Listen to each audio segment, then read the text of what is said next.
settles. It is a whistle test the first Wednesday of each month. And it is whatever comes after the test. The tail of the tone you can only hear if you love it too much. I sit on the cool rim of the public pool and look like decoration. The tarp is strapped, the padlock dull, the vinyl wet under the sodium lamps. A clipboard hangs in the lifeguard booth with boxes to initial and a note, closed for repairs. The note is older than the week and younger than the rust stain beneath it. The hour is late, and the pool is closed, and the town is asleep, or near it. The way a radio is off when the light is still warm. The clock at the station down the block will click to 2:03 in 3 minutes. Here is what will happen then. The brass water meter in the concrete cavity will spin fast, with no faucet open. The needle will make a noise it should not make. The tarp will rise and fall like a sleeping chest. The letters will come. They always do now. I have counted 12 nights. Patterns like lily pads. If lily pads could spell. A mosquito lands on my eye ridge and thinks better of it. Somewhere, a dog thumps twice against a screen door. The fluorescent light in the pump room hums at its pitch, 60 cycles. With a high note where the ballast is tired. The gate clacks. That is new. I hop down and let Shadow take me. The girl who walks in is the one who writes her initials as if she is afraid of crossing through the line. Quick and careful L. She wears the red windbreaker even though she hates how it feels. She stands with her hands on the chain link as if the fence is a shore she can hold. Nora Lake is a trainee lifeguard who rows through practice like a metronome and does not look into the deep end when she can help it. The deep end looks back and she knows it. Most lives have a blank in the middle. Hers is 8 feet of it. Painted midnight. She hears the hum. She thinks it is nothing. She steps onto the concrete and runs her palm along the seam of the tarp and tells herself she is brave enough. Which is almost the same thing. If you do it right. Nora. She logs times. She always logs times. Her pen writes 1:59 a.m., perimeter check. The wind gusts. A plastic bag in the parking lot skates into a curb like a moth to a window. Nora circles to the pump hatch. She kneels and lifts the metal lid with her fingertips. Just enough to see the meter face. The face is a little brass moon with a red needle and numbers that look tired from counting. The window fogs and clears with the breath of the pump room like a living thing. She does not expect the meter to move. At 2 hours 3 minutes and 0 seconds. It does. The needle jumps, then spins as if a hand flicked it. The dials blur. The click is light and steady. A sewing machine feeding itself. The hum in the fluorescent light changes. And the tarp makes a sound like someone yanking a wet shirt free of skin. Nora's body goes still. She is good at still. Still is how you do not splash. She slides the hatch shut and walks to the pool's edge. The tarp shivers in long slow pulses that do not match the wind. She palms the corner to feel for air.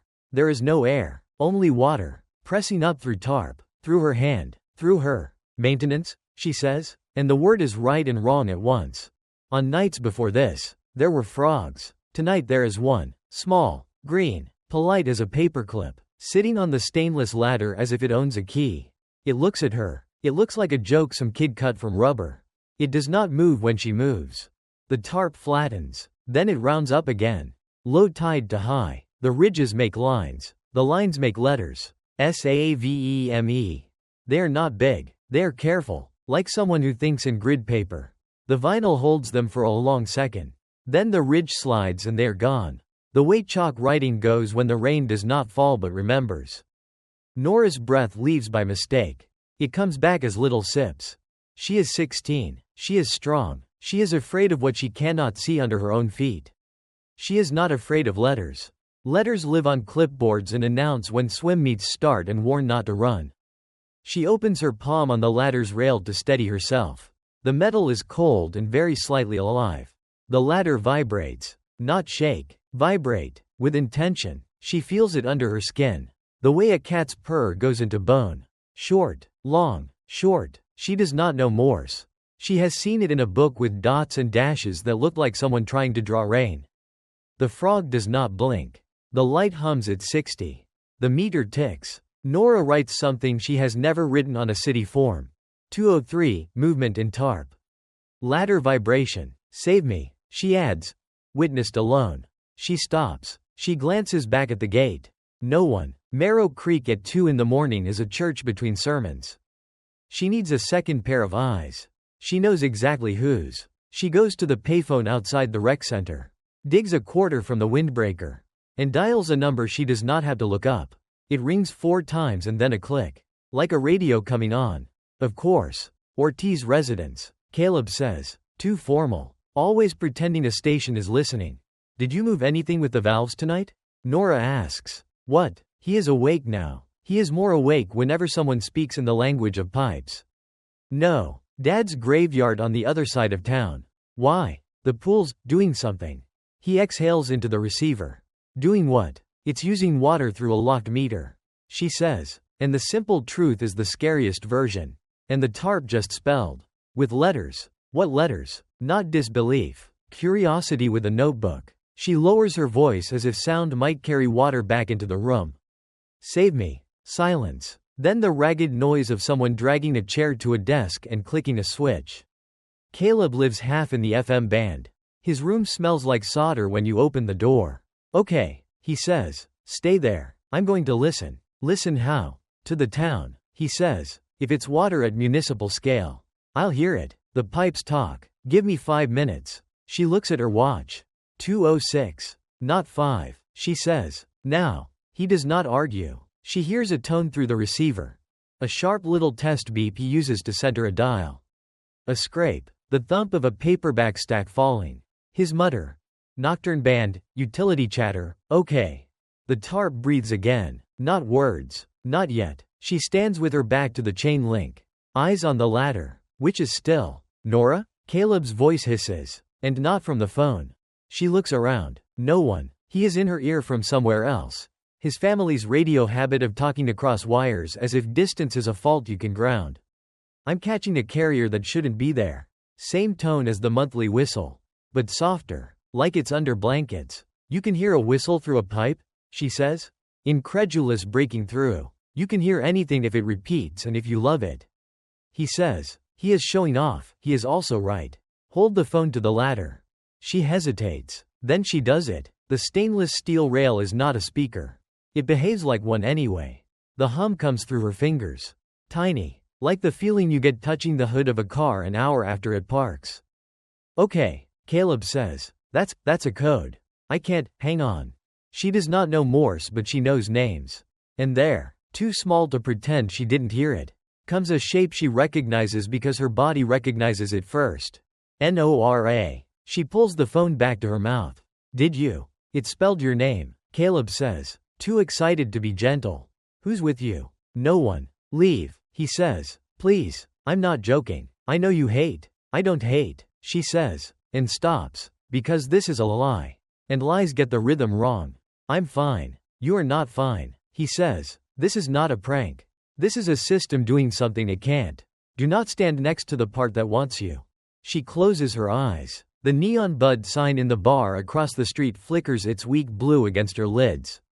She breathes. She opens her eyes. The tarp is smooth. The letters are gone. Only the seam marks. Like grid paper again. Okay, she says. 2 questions. Can a meter spin with no faucet? Yes, Caleb says. Relieved to be asked something he can answer like it is a test. If a valve on the far side is leaky. Or if what? She says. Because he is choosing a word. If you have flow without draw. He says finally. Like a siphon. Like gravity but sideways. Second question, she says. And the night air feels less like fear and more like a room she can paint. If I wanted to find where a pipe leads under a pool. Can your radio tell me? He smiles into the phone. She can hear it. Meet me at the library tomorrow. He says. Agnes will let us into microfilm. It's Monday. Nora says. She doesn't. She will. He says. She loves me. She loves anyone who respects a card catalog. Nora says. And the world writes itself by a degree. Go home, he says. Soft now. Please. She hangs up and writes another line on the clipboard because paper is how you prove to yourself that something happened. 2:09, call placed to Ortiz. She wants to add. The latter knew my name. She writes nothing. On her way out, she passes the office window. A stack of laminated signs sits on the counter like license plates. On the top one, in black letters that refuse to dramatize anything, Closed for repairs. She runs her knuckle along the edge until it squeaks. The frog watches her go. It looks like a joke. And maybe it is, but it also looks like what survives a flood because it remembers where the high water line was. Vesper. People think names have to be spoken to count. They forget the other way. The way water learns your weight. And ladders learn your grip. And runes remember the contrast of your outline against the dark. Nora Lake has one of those outlines, careful at the edges. Light in the middle. A person who occupies her space as if she is writing inside the lines of it. The town clock clicks past 2:10. The meter slows. The fluorescent hum melts back into the ordinary. In the pump room, a drip measures time with a kindness that never makes the news. I hop once. The ladder is quiet now. It will not be at 2:03 tomorrow. The letters will come again unless someone intervenes. Interventions are rare. Repairs are common. The signs will print themselves as long as Orson Pike breathes and the forms tell him what box to check. Chief Norma will count to 3 before she speaks. Because she learned to count to 3 when the world depended on it and no one told her the counting was over. Outside the fence, the street is a creek bed with no water in daylight. At night, it fills. Somewhere under there, a whistle tone is still traveling. Because sound goes on longer than you think if the pipe is the right shape and the listener is not done with it. I am not done with it. Tomorrow, Nora will go to the library and look at next week's paper. You can call that impossible. Agnes Lenoir calls it filing. It is all how you keep your records, whether you use drawers or the deep end. For now, the pool is a sleeping chest. And every sleeping chest rises and falls. And every rise is a word. And the word is longer than it looks. Morning in Marrow Creek smells like chlorine and carbon paper. The day opens its drawers. Numbers first, breath later. If you listen at the curb grates you can hear the town swallow, valves waking. Mains settling. A low throat clear you'd miss if you didn't love it. I sit on the warm brick sill outside the library and pretend to sun myself. Inside, the future is filed where Agnes keeps it. Nora arrives with a notebook that already knows what it wants. Caleb's maps are rolled under his arm like a baton he doesn't trust the bandwidth. Their shoes squeak a little on the waxed floor. A polite apology for bringing the pool indoors. Agnes lifts one finger without looking up. That means, hands clean. Voices small, patience large. Nora had written the hour down 3 times before she slept, 2:03. 2:03. 2:03. Until the digits looked like little chairs facing the deep end. Now she copies the meter reading onto a fresh page. The graphite shines like water where she pressed too hard. 216, Caleb says, peering at the conversion chart taped to his own notebook. Your meter's cubic feet. We should stop saying gallons if we want to be taken seriously. She nods. Through a locked system, she says, because the fact is the only pulse that matters. He unrolls the map on a table that says reference only in a stern font that Agnes pretends is a suggestion.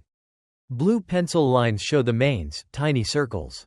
The hydrants, a bold B12. The municipal line under Oak, turning toward Delaney, feeding the spur that kisses the pool's meter box like a polite relative. Low point under the deep end. Caleb says, cast iron, 4-inch. That's where water wants to rest. If flow happens with no draw, it finds a slope you can't see. I don't look there, Nora says, and here's how it sounds. She writes it instead. Low point, deep end. A fact keeps its teeth if you put it on paper. Agnes appears with a metal tin that rattles like a box of old keys. Inside are spools that smell faintly of vinegar and dust. Labeled in pencil with dates that haven't arrived. You'll treat these like glass. Agnes says, they are only film but they prefer respect. How do you? Caleb begins. Because I file the town as the town intends to be filed. Agnes says, the way you tell a child where the silverware goes. Future is just a shelf with the date turned backward. Nora threads the microfilm with careful fingers.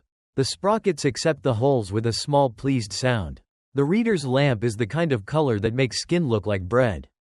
Start at the back, Caleb says. Legal notices hide where eyes are already tired. Yard sales, church potlucks, a classified for a duck charm key ring that wants to be found. Public works, small type. Hydrant flushing on Oak Street. Tuesday, the opposite of their Tuesday. Obituaries on B7, Agnes says from her desk. Not looking. If you want to know who a town insists it is. We're not looking for, Nora begins. But the film is already sliding to B7. Obedient to a librarian's gravity. Left column. A black rectangle like someone laid a tile over the page. Beneath it. In memoriam. Closed for repairs. That's, Caleb says. And stops. Because jokes are funnier when they aren't jokes. Who memorializes a sign? Nora asks. Someone who intends to. Agnes says. Or someone who already did. And the type hasn't caught up. Nora leans closer. The edges of the rectangle aren't clean. There's a fuzz. A halo that doesn't belong to paper. Paste up seams. If you've ever watched a weekly printed too fast by hands that know shortcuts. Header initials JH, Caleb says. Pointing at tiny letters in the margin. Typesetter with the crooked threes. See how every three slumps? If we see a 203 that doesn't slump. It came from somewhere else. Nora wants to say she doesn't care about a typesetter's spine. She cares about ladders spelling names. But rules are a raft. And you don't kick a raft when you're not on shore. They scroll. City council minutes. A pothole has acquired a name. A bake sale for uniforms that will fit no one for long. Parks and Rec. Swim team exhibition pending. Pending what? Facility status box. Pool, closed for repairs.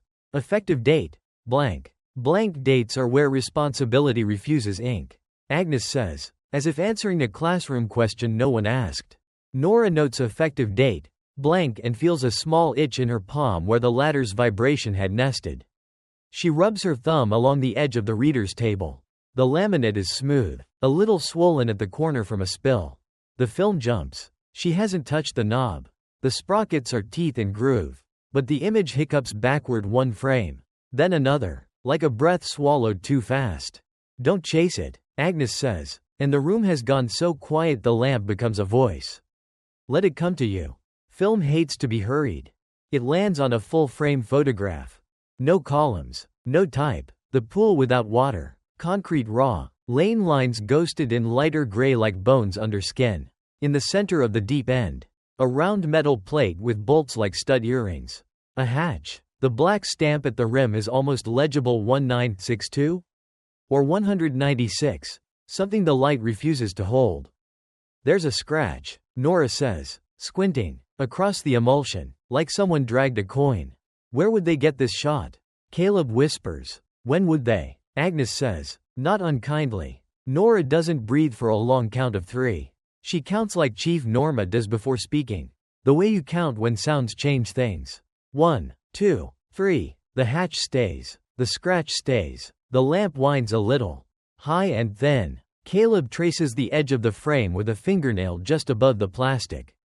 That's not halation, he murmurs. That shimmer. That's a splice seam. The picture vanishes. The black rectangle returns, bland and sure of itself. In memoriam. Closed for repairs. Nora wants to reach inside the machine and pull the image back with her hands. As if it were a drowned thing. She makes herself uncurl her fingers and writes. Frame, empty pool, hatch, deep end, 1962. Splice seam, vanished. The letters are too neat for how her heart beats.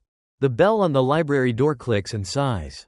Orson Pike comes in with a stack of laminated placards under his arm. The edges aligned like a new deck of cards. His voice is small, always, a sound tuned for offices.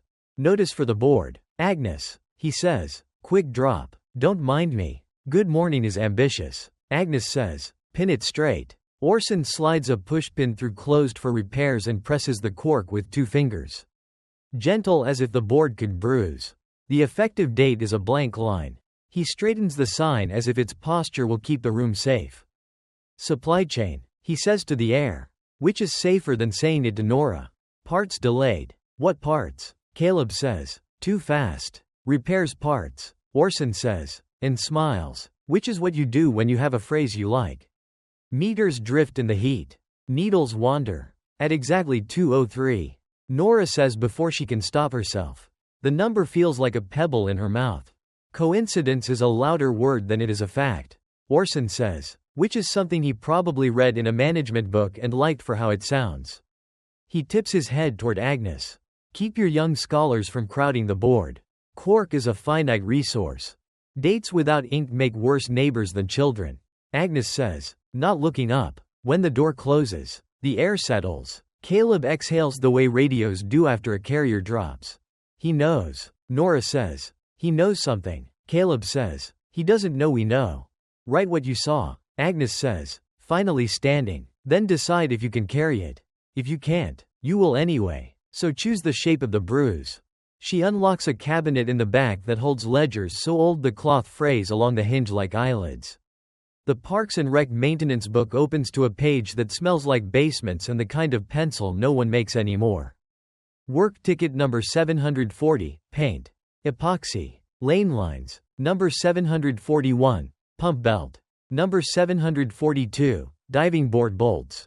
In the margin, in lighter graphite, a left-leaning hand. Acoustic anomaly, refer utilities. Initials OP, Caleb says. Tapping the tiny letters the way you touch a live wire with the back of your knuckle.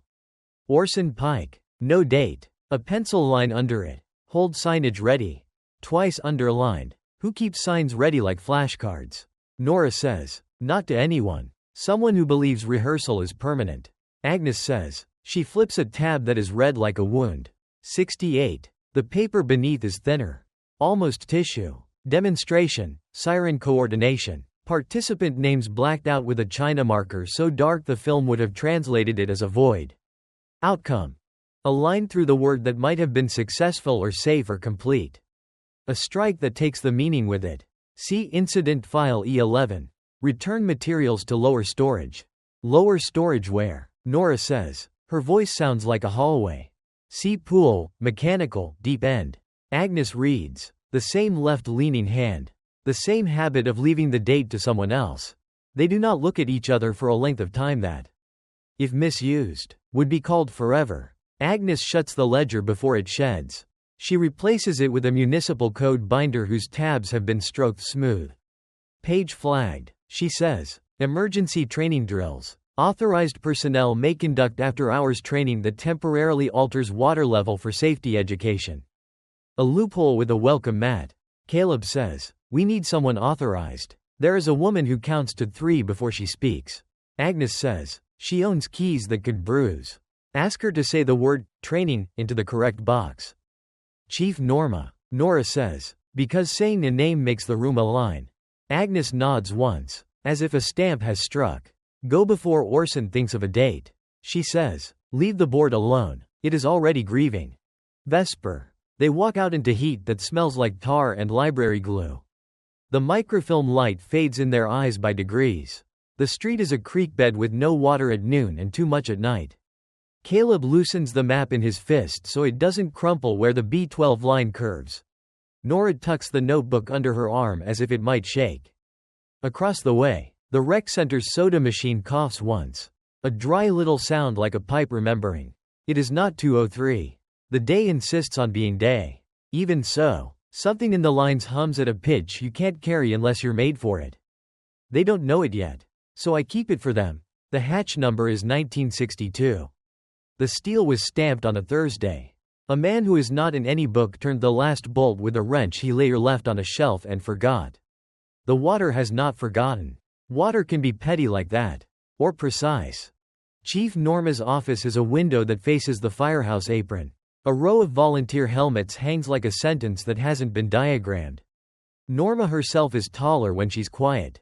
She looks up as they come in and taps the desk 3 times with the cap of her pen. 1, 2, 3, before speaking. School's out for the day. She says. What do you need that isn't a form? Nora doesn't start with the word hatch. She starts with training. She holds the code binder open to the claws like offering a loaf. After hours. She says. Water level temporarily altered. Safety education. We need to breathe the pool. Just a foot. Norma reads the clause. You can see the moment she recognizes her own handwriting from a meeting 10 summers ago. The shape of a capital T she can't not make. That's what the past does. It comes back in the letter forms of your fingers. What's the pretext? Norma asks. Valve familiarization. Caleb says. Too quickly. Hydrant liaison. He stops. Embarrassed by his own eagerness. Nora says. Because the bottom of the deep end has a door. Norma's pen cap pauses on its 3rd tap. She looks from one face to the other. Then past them to the engine bay where an extinguisher sits like a person thinking. When she speaks, it's careful. A voice built to be obeyed in smoke. What you think is down there? She says. Does not need you. What you need is up here. Air. Sun. That sign on the fence. The sign gets a memorial next Thursday. Nora says. We saw it on film. Norma closes her eyes. When she opens them, they are not wetter. They are older. There was a demonstration in '68. She says. A coordinated drill with the town whistle. We wanted the town to feel safe. We learned something about resonance instead. She does not say lost. She does not say kids. The room says them anyway. Orson has been keeping it closed. Caleb says. Orson has been keeping the paper satisfied. Norma says. Those are different operations. She taps the pen cap again. 1, 2, 3. You will not drain. She says. You will lower. 6 inches. And you will call me before and after. I will say the word, training, into the log. And you will put a rope across the deep end and you will not cross it. She looks at Nora long enough to notice the way the girl's hand curls when she thinks of the ladder. You will not cross it. She repeats. Nora nods. It is not assent so much as a promise to try. She feels the word hatch like a coin in her shoe. It will stay with her until she takes her shoe off. She has no plan to take her shoe off. Norma writes a note on department letterhead. The pen digs deeper on certain letters. After hours training. Valve familiarization. Temporary level change, 6 inches. She signs her name with a pressure that leaves her own initial on the paper beneath. 2 hours, she says, handing it over. Beginning at 1900, I will be in the parking lot. If I do not see you, I will still be there. Thank you, Nora says, and the words feel like asking for something dangerous. Don't thank me yet, Norma says. Thank me if you don't find what you're looking for. Vesper. At 7. The light goes oblique and soft as old vinyl. The pool fence casts a grid on the concrete where feet will soon make new math. Caleb's borrowed wrench makes a hollow sound against the valve wheel. The first movement of water is shy. Like a breath taken in a crowded room. A yard beyond the fence. A sprinkler ticks on a lawn where no one is listening. Agnes will sit at home with a book closed in her lap. Not reading. Orson will count signs in the equipment cage the way people count spoons when guests leave. Myrtle Crane will touch the ridged skin on her left hand and remember where the baton sank. Norma will stand with her arms crossed and count to 3 and to 3 again. Inventing a number that comes before 4. And me? I will sit on the ladder and look like a joke. The kind children are braver forgetting. When the water lowers to show the first ring of steel at the deep end. Something in the ladder tells Nora her name without making a sound. She hears it anyway. She does not cross the rope. The hatch waits. It has been waiting since 1962. Which is a kind of listening. The valve groans once. The way an old throat does when asked to sing again. The meter at the curb will start to move when the clock decides to be kind. It will decide at 2:03. But the night will begin to make room for it now. Vesper. Training is a soft word that opens hard doors. On paper, it is a box to check. Outside the box, it is a rope across the deep end and a woman who counts to 3 before she speaks. At 1900, the air sits heavy over the deck. Warm vinyl, hot metal. The sign on the gate says closed for repairs in a font that never raises its voice. Next to it, a fresh page in Chief Norma's hand. After hours training, authorized personnel only. The words make a narrow path. Nora and Caleb walk it. Nora logs start time, weather, crew, valve position. Caleb kneels at the manifold with a borrowed wrench and the municipal map unfolded to the corner where the B12 line kisses the pool. Norma stands with her arms crossed. A clipboard pressed to her ribs like a second sternum. She has a whistle on a lanyard but does not touch it. Half turn, Caleb says. Slow. He looks to Norma. She nods once. The wheel resists, then gives. The change is not dramatic. A new sound enters and sits under the others, a low run through iron. A hush against concrete, a wet lace unfurling. The surface drops a fraction. You feel it before you see it. The border between blue paint and water decides to show one more line of scuff. The rope across the deep end draws a straight shadow. Nora's hand closes around it like a seatbelt. Gauge at 18, Caleb says, reading the needle on the side of the pump assembly. Let it settle. We're looking for 6 inches net. Not heroics. Nora writes 18 psi and then settling and then the time. Her handwriting is the same whether she is calm or not. That is one of her better tricks. The ladder hums under her palm. Not at name spelling strength. A floor tone. As if it is remembering something and is not ready to say. She keeps her hand there anyway. You learn a thing by giving it your weight. Another quarter. Caleb says. Another quarter. Norma repeats. And her voice makes the instruction legal. The wheel turns. The waterline nods. A pale circle appears. Faint and wrong inside the deep end wall where the repaint never quite matched the old coat. It is about the size of a manhole cover. It sits exactly where a diagram in Caleb's notebook says a low spot lives under the slope. There, he says, and keeps his voice flat. Hold. Nora does not step past the rope. She squats, squints, memorizes. The circle is not drawn. It is what happens when paint tries to hide a seam and loses over time. The lane line stuttered at that spot last season. She had noticed and decided not to decide what that meant. Now the decision arrives with the water. Stop at 15, Norma says. No more. The needle settles at 15. The quiet inside the pump house changes key. A sprinkler ticks to life in the park beyond the fence. Somewhere farther off, the town practice siren bleeds out of a radio as someone tests the volume. Nora closes her eyes and sees the black rectangle on the microfilm. In memoriam. Closed for repairs. And behind it the one picture that should not have been there. A concrete bowl with a hatch in its throat. She opens her eyes and looks for the hatch where eyes are meant to look. The circle answers. She feels the ladder vibrate once under the skin of her hand, short. Long, short, and will not call it anything yet. Norma steps to the rope. No one crosses. She says, you can reach with tools. You do not reach with your body. Caleb produces a contact mic from his backpack. A disc of piezo taped to a coil of wire. He looks like a kid offering a magic trick he swears is science. If I tape this to the ladder, he says, I can record the vibration. It's cleaner than air. Tape it, Norma says. Call your numbers out while you're playing. He wraps the tape. The line from the mic runs to a small cassette recorder balanced on the deck. When the ladder hums again, the VU needles twitch like moths. Caleb watches them instead of the water. Numbers make him braver. Pulse rate about 1 per 5 seconds. He says, amplitude low. If it's Morse, it's barely whispering. It spelled last night, Nora says, still watching the circle. You heard it. I did. He says, it may need the crowd noise of the system to carry. 203 is when the grid breathes together. We're not waiting for 203. Norma says, we're going to look with the light we have. Earlier that afternoon, Orson Pike had stood in the equipment cage behind Parks and Rec and counted signs. He likes knowing there is one more than he needs. Closed for repairs in stacks of 10. The laminate peels at the corners if you bend it wrong. He does not bend it wrong. A clipboard on a nail holds a list of post and pull dates in small tidy numbers.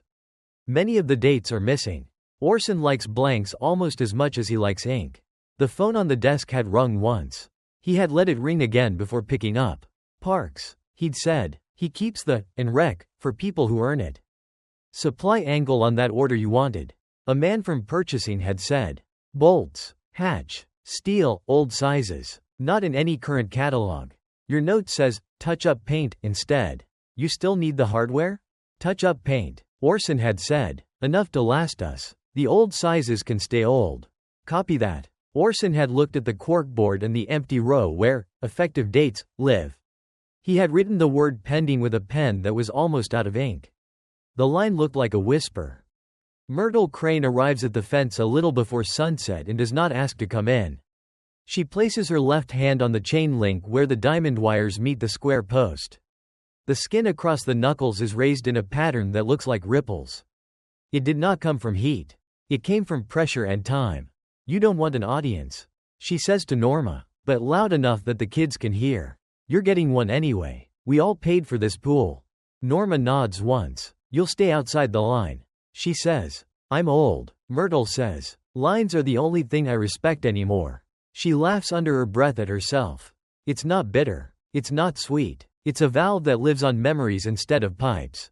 I swam that circle 1,000 times, she says, tilting her chin toward the deep end. We all did. Back when the lane lines were tiles and the coaches yelled like radios. Caleb would like to ask about 1968. He does not. Myrtle says it anyway, because that is how memory bargains. Whistle drill. She says. Town wanted a show. We turned on the siren. We did a rescue dance. We timed the practice so the last swimmer touched the wall on the long note. She touches her scar with the fingers of her right hand. Long note put a shake in the ladder. Freestyle boy dropped the baton on the turn. I saw it kiss the grate. No bubble. Nothing. We finished the set and the lane was one baton lighter than it should have been. The coach said the water was stealing. We laughed then. She shrugs. We did not laugh long. Myrtle. Norma says. I'm keeping it public. Myrtle says. So it stays public. Don't sing into the water. Kids. It will sing back. And it can hold a tune longer than you can. Nora swallows. She writes baton. Great. No bubble. Long note. She does not write steal. The word does not belong to the water if she does not give it. They work the edge with tools. Not hands. A scrub brush on a pole. A wide painter's scraper duct taped to a broom handle. The first passes make no difference. The paint is thick where the circle lies. As if it has been told to forget more than once. Caleb's recorder picks up a tiny shift in the ladder tone as each scrape runs past it. Not speech. A change in weight. And weight is a language too. 15 minutes. Norma says. Then you stop even if you hate stopping. Copy. Caleb says. Because he thinks like a radio. Nora doesn't answer. She works the scraper with her right arm while her left keeps a loop of rope pinned under her elbow. Flake by flake, a rim appears. Under the blue, a darker line. Under that, the edge of something that refuses paint. The scraper meets it and makes a sound you hear in your back teeth. A small, clean chink that is not concrete. Nora's breath changes. Not louder. Focused. She angles the pole and draws the blade across the seam. Blue lifts. Gray shows. Not cement gray. Metal gray. Stop, Norma says. But she means stop and look. Not stop and stop. She steps closer to the rope. Tell me what you see. A round seam. Nora says. Bolts under paint. 12. Maybe. Spaced even. She does not say hatch. She is not sure whether naming a thing is waking it or burying it. Caleb turns the recorder volume up. The meter needle pegs for a moment. Then drops. He frowns. Adjusts. Listens. I'm getting beat notes. He says. Explain it. Norma says. When two tones are close. You hear a third. Like a wobble. He says. It's what happens when the siren tone meets a new cavity. The frequency difference comes out as a pulse. He doesn't add like a heart. He is smart enough not to give the night metaphors. Myrtle tilts her head, listening through the fence. There, she says quietly. Same wobble I felt in my wrist that day. She flexes her scar. It catches the light and returns it as a thin line. Like a note you carried too long. Norma looks at her watch. The second hand makes a full rotation. 10 more minutes, she says. Then we close the wheel. We have what we came for. They did not come for a word. The pool offers one anyway. The ladder thrums a pattern even Nora recognizes without dots and dashes. Short, short, short, long, long, long, short, short, short, SOS. Caleb's eyes flick to the recorder. Then to Nora. He shakes his head once. Slow. Not yet. Don't answer a message you can't finish. He lowers the volume so the needles don't slam their pegs to fear. Nora lowers the scraper to the seam again. She has to force herself not to lean. The rope lifts and settles against her arm with each breath. She could step over it in one quick motion. She does not. The blade catches at a raised dot of paint. She angles it. The dot pops. Beneath it, the top of a bolt head shows itself. Still cross-hatched where a wrench once bit. The cut lines hold a ghost of grease from a decade when everything was made to be turned by a hand. Steel, Nora says. The word is very small. Copy, Norma says. And her voice is very careful. Now you stop. They stop. They all stand with the knowledge of it. The way you stand when an elevator opens and you are not ready for the floor it shows. The night thickens just enough to carry a far car radio's bass along the street. The sprinkler in the park stutters and dies. The pump hum finds a new equilibrium. The way towns do when they've given you your inch and refuse your mile. Caleb closes the valve the way he opened it, slow, honest, with all numbers spoken out loud so they can be written. 15 to 16 to 17 to 18.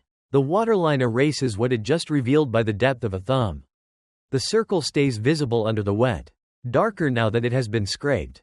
Norma signs her note. Lowered 6 inches. Inspected surface anomaly. Restored level. She does not write hatch either. 2 hours. She says, "We're done." Myrtle steps back from the fence. "I'll bring a casserole if you make the whole town look at this." She says, "Not because casseroles fix anything.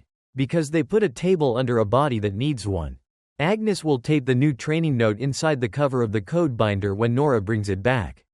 A paper remembering paper. Orson will find the little chips of paint that stuck to the roller pan left behind and decide whether to ignore them or send someone with a brush at dawn. Vesper. Night is an ear. If you hold it to the right place, it will hand you a number. If you ask it twice, it will hand you a different one to see if you are paying attention.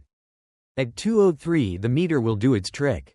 It will call the way a wind instrument calls when a breath knows the mouthpiece. It will ask for names. Nora will keep hers in her chest. Caleb will keep his in his teeth. Norma will keep hers in ink. Under the paint. Under the steel. The cavity does what all rooms do when no one is in them. It waits. Waiting is not passive. It is practice. Nora will sleep for an hour and taste metal in the back of her throat. Caleb will label a tape pool ladder, training, beats and put it next to a box marked siren test, June. Norma will write E11 on a sticky note and stick it face down in her pocket like a ward. In the morning, Orson will bring a brush to the deep end and hold his breath before the first stroke. He will not cross the rope either. He will paint until the circle looks less like what it is. Which is what paint is for. But tonight ends with a small sound you only hear if you love it too much. A thumbnail against steel. The kind of sound that returns. Vesper. Hinges have memories. Bolts too. Give them back their bite and they will tell you what size wrench to fetch. On paper. Tonight is after-hours training. Valve familiarization. In practice, it is a town taking off one layer of its own paint to see what it put underneath. Chief Norma arrives before anyone and chalks the deck where she wants anchors. 2 tripod stands. A figure-8 descender. 2 body harnesses that still smell like new canvas. She writes rope barrier in place on her form. Then underlines it. When Nora and Caleb come through the gate, the sign on the latch has not changed. Closed for repairs. The clipboard next to it has. Norma's signature makes the line official. Another 6 inches. Norma says. Then we look. No heroics. Tools first. Caleb nods. He has a socket set rolled in oily canvas and a torque wrench borrowed from his father under a promise to return it clean. He tapes the contact mic back onto the ladder. The small recorder's VU needles rest at 0 like shut eyelids. They lower the level until the pale ring of mismatched paint sits a hand's breadth above the waterline. The circle is clearer. The 12 bolt heads show through like coins under wax. Hold, Norma says. Nora stays behind the rope, the harness snugging her ribs like someone's hands. She extends the painter's scraper on its taped broom handle and clears the last blue from the bolt heads one by one. Each scrape lifts a crescent of color and uncovers cross-hatching where a wrench once bit and waited to be asked again. Standard 12-point, Caleb says. He tries a socket, finds purchase, grins despite himself. 62 steel never met thread lock.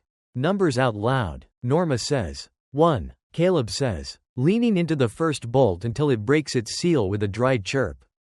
2, 3, he moves clockwise, steady, counting. The recorder picks up a change in the ladder tone as each head lets go. Not speech, weight moving through a system that learned to keep time.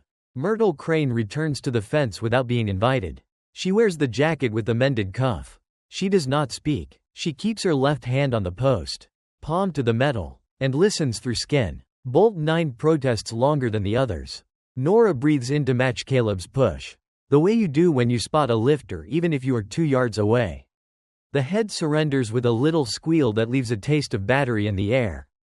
12, Caleb says. Stop, Norma says. Assess. The hatch is a circle of steel within a circle of paint. The stamped rim shows now. U.S. Civil Defense. Acoustic Annex. MC-01, 1962. The letters are shallow and straight. Government handwriting. At the edge is a small hole for a prying bar that someone filled with paint a decade ago and paint again 5 years after that. Nora clears it with the tip of the scraper until the metal eye blinks. Leverage, Norma says. Caleb slides a flat bar into the hole and lifts. A seam cracks. A smell comes up that is not rot and not chlorine, a cool Coin and dust smell, like the inside of a machine that still wants work. They do not lift the hatch all at once. Norma wedges 2 blocks to keep it from slamming back. Air first, she says. Count to 60. They do. The air from below is dry. Not desert dry, paper dry. Nora leans just far enough to peer in without crossing the rope. A ladder runs down through a sleeve cast into the concrete. Stainless, distantly bright in the half-light. At the bottom, 10 feet. Maybe 12. The floor curves up into the walls like the inside of a bell laid on its side. The room is oval. No corners. Conduit runs along the cove and disappears into a bulkhead the color of old fridge enamel. On the near wall, a shallow steel shelf rests above the high water stain. And on the shelf sits a metal canister with spring clips and a stencil. Project Lullaby. Caleb breathes the 2 words out and then looks guilty. As if speaking the label might count as opening it. That's literal, he says. Lower a light, Norma says. She clips a work lamp to a line and drops it through the hatch.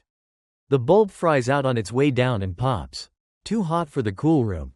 Caleb replaces it with a flashlight taped to the same line.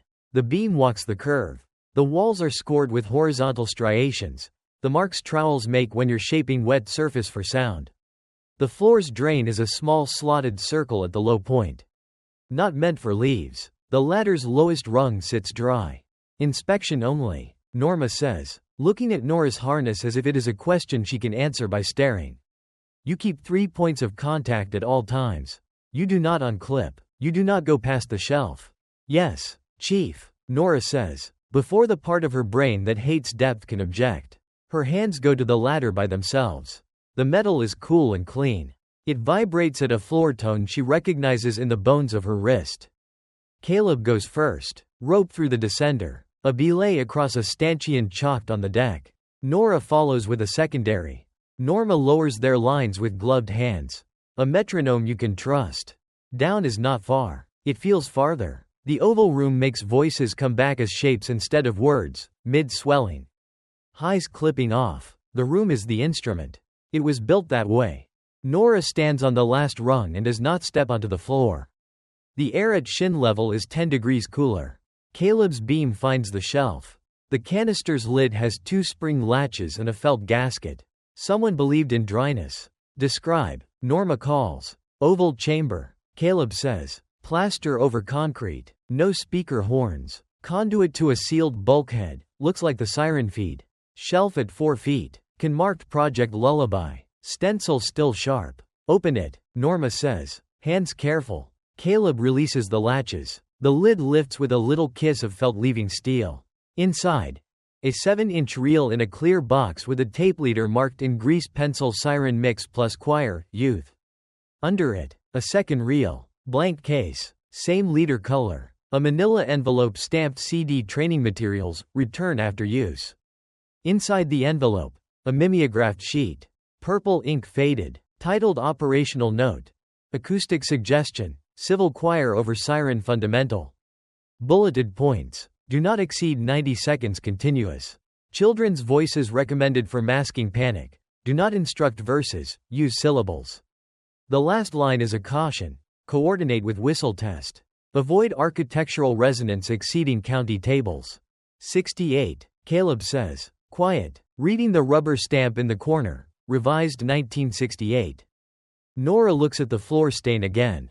The high watermark never reaches the shelf. Someone designed that. You don't store paper where a flood can touch. Even if your flood is chlorinated. Bring the can, Norma says. Do not touch anything else. Caleb slides the reel case and envelope back into the canister. Closes the lid, clips it to the line, and signals up. The can rises. The flashlight beam rides the curve and finds a second mark on the wall. Faint. A chalk line in engineer's hand, E11. Chief. Nora calls up. E11 marked on interior wall. There is silence from the deck for a count of 3.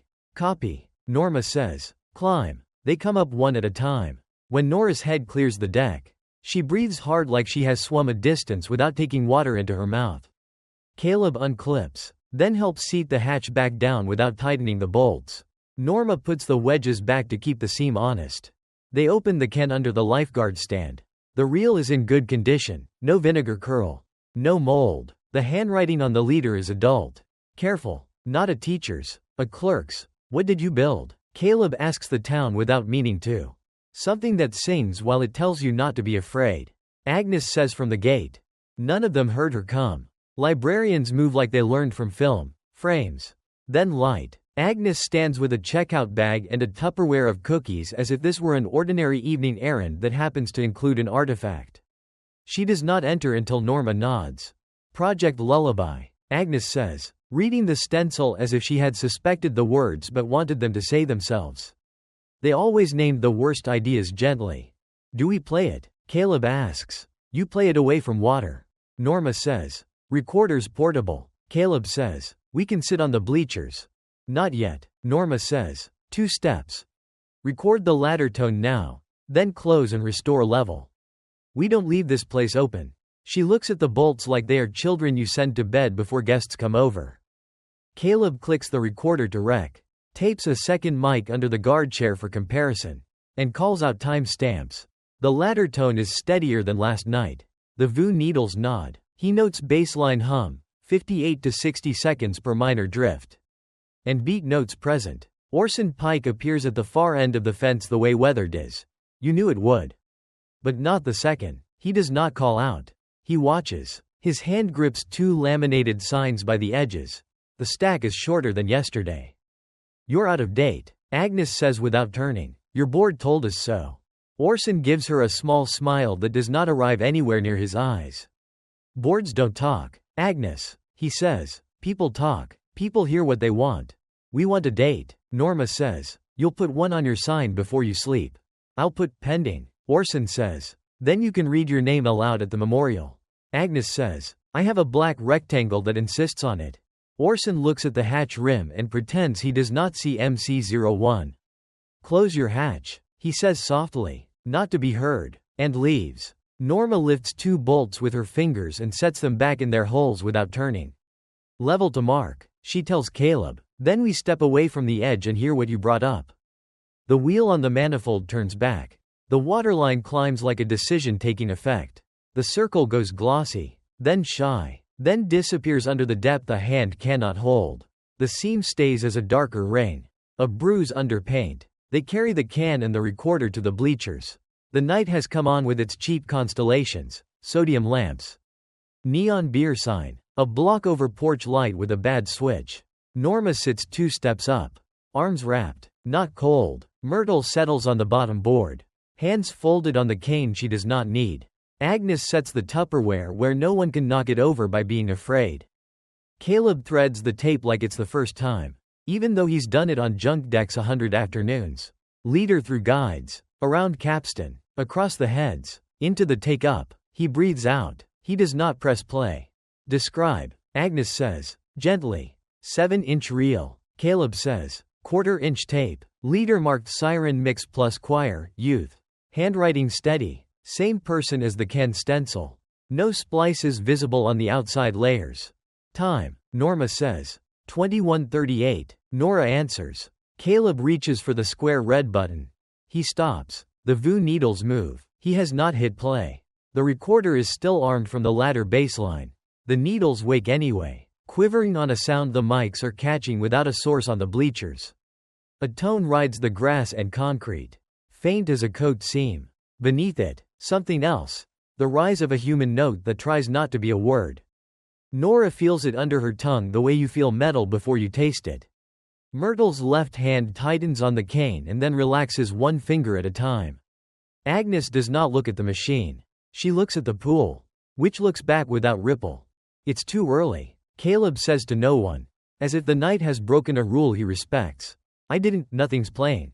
The tone steadies. The second sound gathers like a shy singer finding a pitch in a hallway. It isn't a song. It is what comes before a song. A child's hum, not sure of the key, sure of the need. Nora writes without looking. 21:39. No playback, hum present. Her hand shakes enough to make the 9 look like a G. She braces the notebook on her thigh and presses harder. Turn it off, Norma says. Not the tape, the night, but there is no button for that. Caleb's finger hovers over stop anyway. He doesn't press it, neither do the rest of them. The pool is silent. The bleachers are not. The recorder listens. Vesper. You can bow a room by breathing. You can ask a machine to hear before you give it something to listen to. The town whistle and the choir were never enemies. They were harmonics that learned each other. On the deck, the rope across the deep end lifts and settles. Not by wind. At the fence, a sign with no date remembers a date. In the conduit under the ladder, air moves in a way only pipes admit. The tape waits with its real voice inside. The night tries a rehearsal. A hum that belongs to no one finds a note that belongs to everyone. And holds it until a story can sit on top. Vesper. Machines like to be told what they already know. Give them a tone they were built to hear and they sit up straighter. Tonight is tape, not water. Bleachers, not deck. Numbers first, then the part that pretends not to have a number. They set up on the metal seats. 3 rows above the concrete.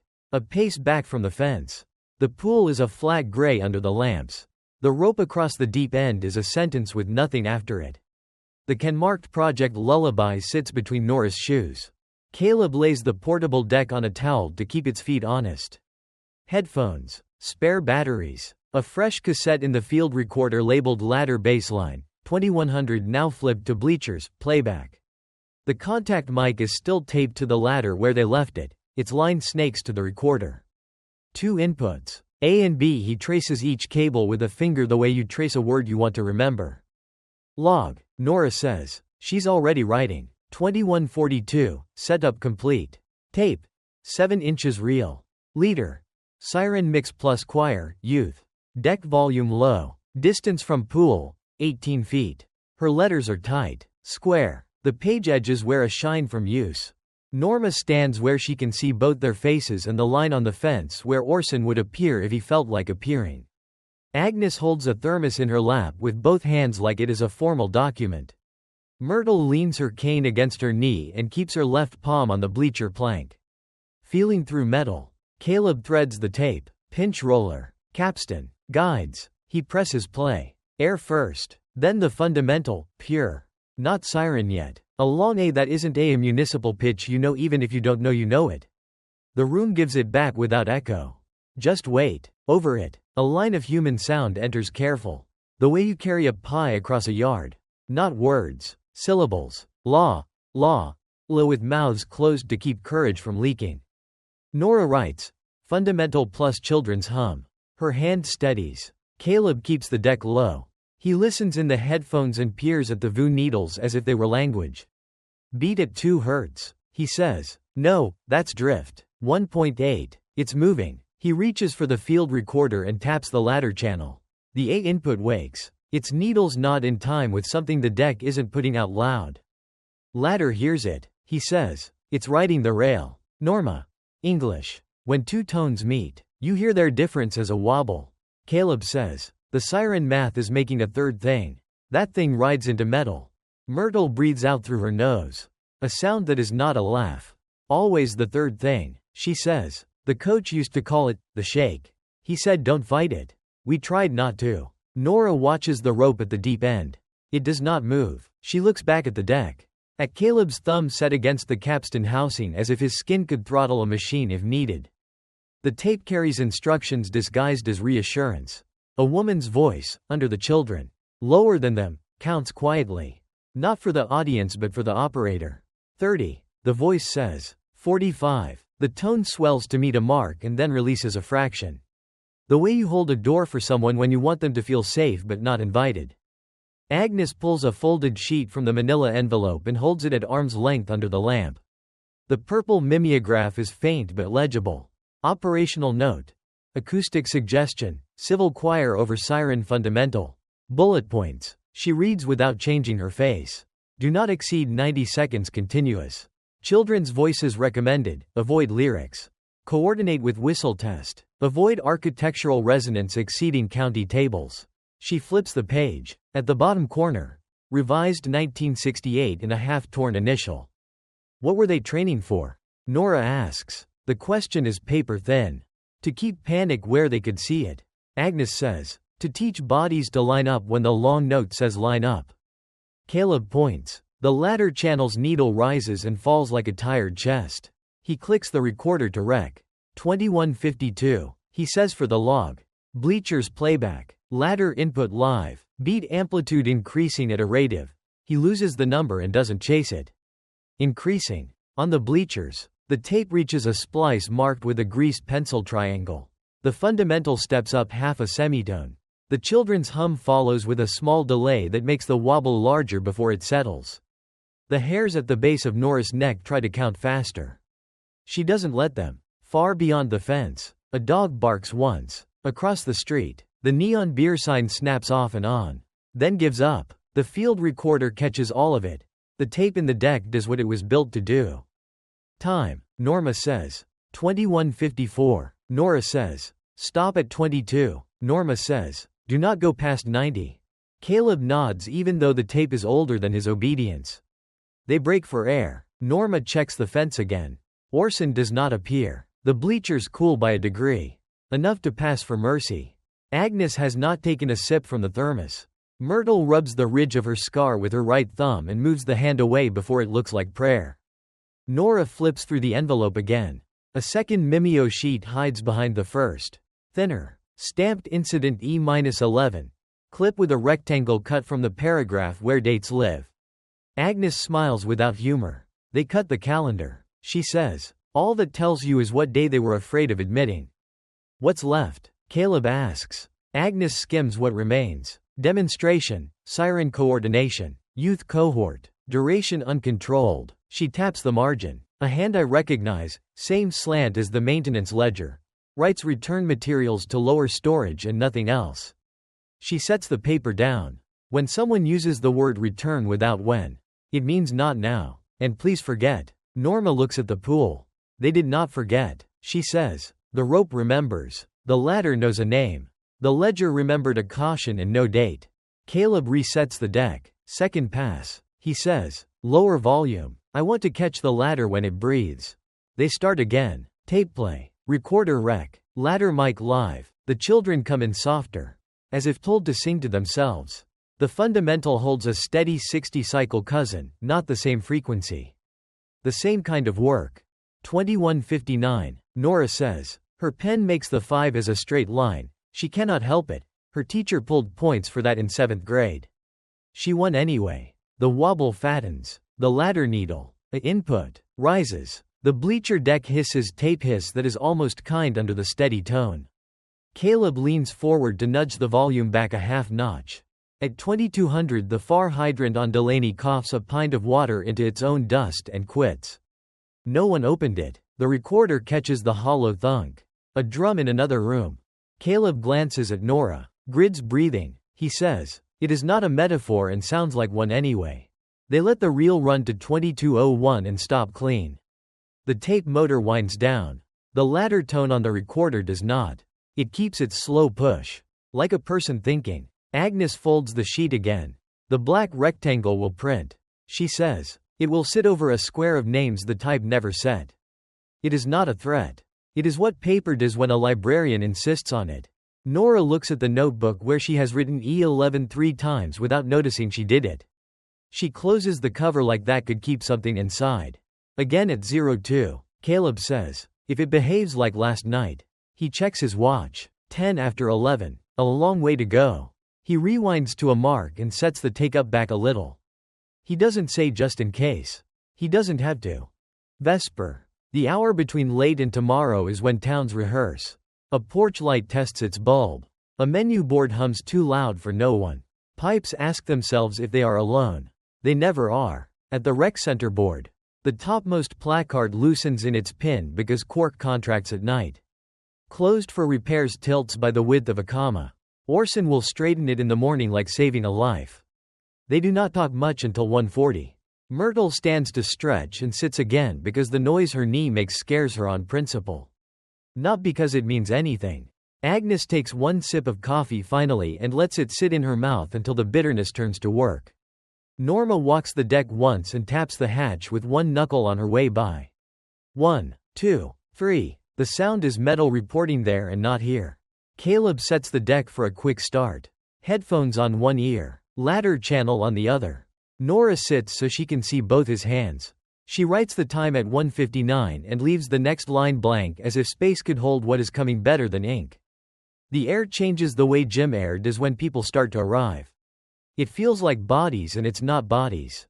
The field recorder sees it first, background level up 2 decibels without source. The VU needles lift like eyes. Nora whispers, "Don't turn it on until we need to." "We might not need to," Caleb says, very softly. At 2 hours 2 minutes and 40 seconds the ladder's baseline tone picks up a second harmonic that wasn't there and has no courtesy. The beat that rides between tones thickens until it stops feeling like a beat and starts feeling like a slow hand on the rail. 20250, Nora says, because saying numbers is a rope. Caleb presses play at 2 hours 2 minutes and 51 seconds. The fundamental from the tape lands where the live tone already is. They meet like 2 trucks passing across a bridge. For a breath the wobble is savage. Then it learns its shape and becomes only itself. The recorder catches the hydrant cough again. Not Delaney this time. Oak. 1 bark. Then quiet. Valves settle along the main like vertebrae cracking in a neck. At 2 hours 3 minutes and 0 seconds the portable deck stops. Not power loss. Not a jam. The capstan still turns under the pinch roller. The take-up reel stops as if someone has pinched the tape between 2 fingers the size of a town and held it there to see if anyone notices. Caleb's hand goes to the stop button and does not press.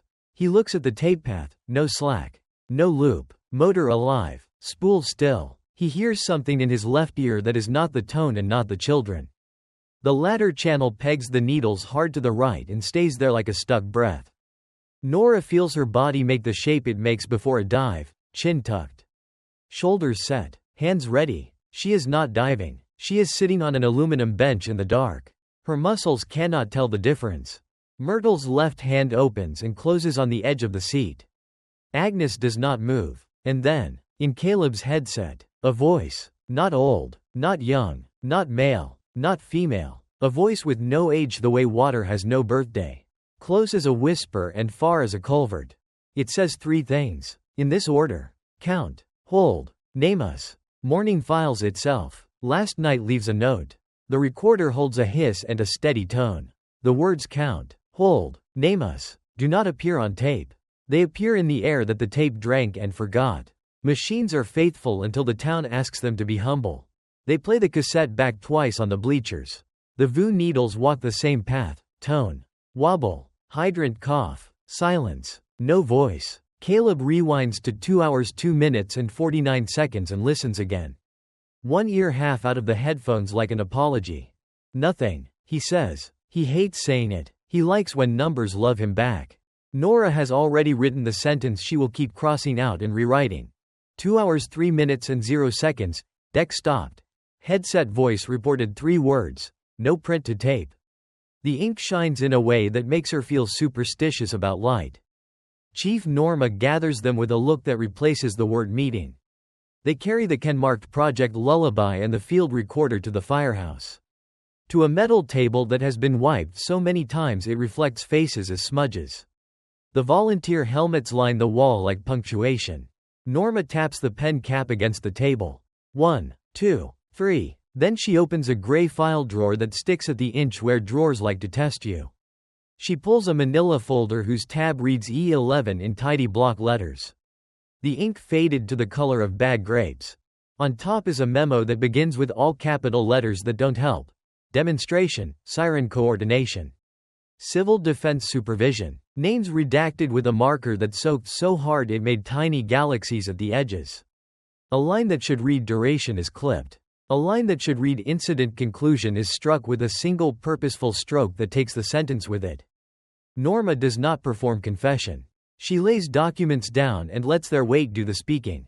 We did a drill in July of '68. She says. Town whistle overlaid with a choir. Youth cohort from the swim club. From church. We wanted order. We got resonance. Losses? Caleb asks. Then hears his own word like a dropped screwdriver. Missing. Norma says. The choice sits between them. There were names once. There were forms. There were casseroles in foil. There was a meeting where men said unprecedented until the room's paint peeled. There is a folder that weighs less than a wet towel. Why hide it? Nora asks, though she knows a dozen civic reasons. All polite and heavy. We didn't, Norma says. The paper did. The board did. I signed what I was told to sign, and I signed 3 extra lines they didn't ask for. That was the only mischief I had in me. She taps the file tab with a fingernail. The room under the deep end was not built as a cruelty. Someone sold it as an annex to make sound behave. It is very good at behaving. Sound loves a room with curves. So does silence. The door at the far end opens with a whisper because firehouse doors learn to come in quiet. Orson Pike steps in, hat in his hand, not for reverence. He doesn't wear hats for reverence. He wears them to fill his hands. You brought the town to a table. He says, that's progress. Sit, Norma says. I'll stand, he says. He looks at the can on the table and does not ask what it is. He keeps his eyes on the folder as if it could choose to bite. We played the tape, Caleb says. Away from water. Good, Orson says. You'll put it back. After we copy it, Agnes says from the doorway. They did not notice her come in. Librarians have keys they don't jingle.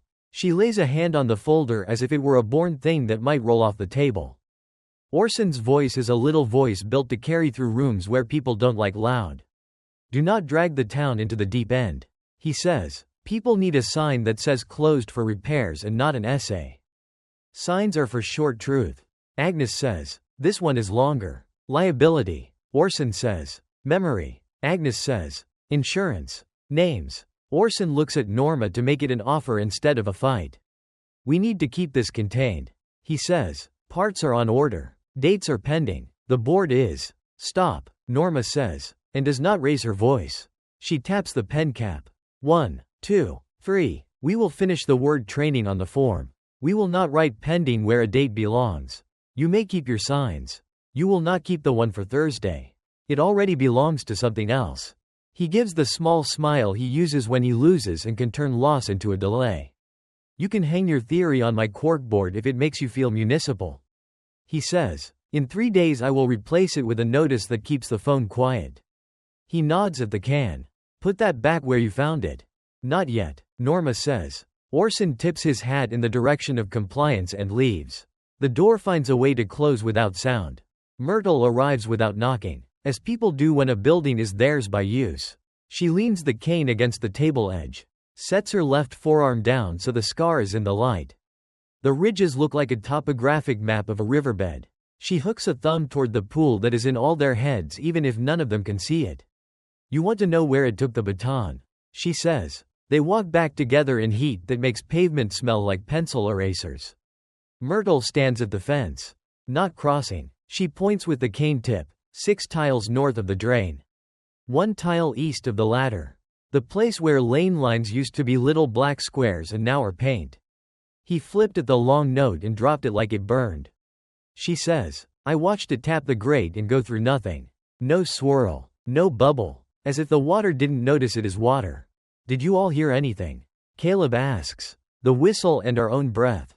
Myrtle says. And a wobble that made wrists ring. Some girls cried. We told them it was the chlorine. We liked the lie better than we liked what it sounded like. The sun is high enough to make everyone squint. The pool looks harmless in day. Which is what pools do if you let them. The rope across the deep end still hangs. An underline. They plan a test because tests make work into time. Caleb draws a diagram on a scrap of copy paper. Diving board bolts.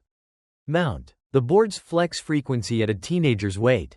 He writes a number that looks like 2.1 Hz and circles it. If breath controls the board, he says, and the board controls the ladder through the mounts, we can try to talk to the system with a body instead of a machine. It talked to you, Nora says. She does not add and it ignored tape. It talked to my headset. He says, not the tape. He corrects himself. Not the recorder. The tape is innocent. Night, Norma says. Rope stays. Harness stays. No one in the water. Board only. They meet after sunset. The lamps gloss the surface and make the board a pale tongue over the deep. Nora stands at the base. Harness clipped to a secondary line anchored to the stanchion. Norma checks the buckle twice. The habit is not superstition. It is survival. Count, Caleb says, because the voice told them to. Nora climbs onto the board. It is not as high as she remembers from when she was 9. Which is a way of saying she is taller and the board isn't. She walks to the chalked mark Norma drew and turns to face the deck. The deep behind her makes itself a thought and waits to be fed. She inhales on a count of 4. Holds for 2. Exhales for 4. Box breathing taught in a pool office to kids who think panic is a thing you can outswim. She does it again. The board flexes in tiny quiet gestures under her feet.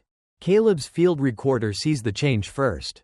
The latter channel's needle lifts with the exhale and settles with the hold. He whispers numbers without knowing that he does it. 0.8, 1, 1.3.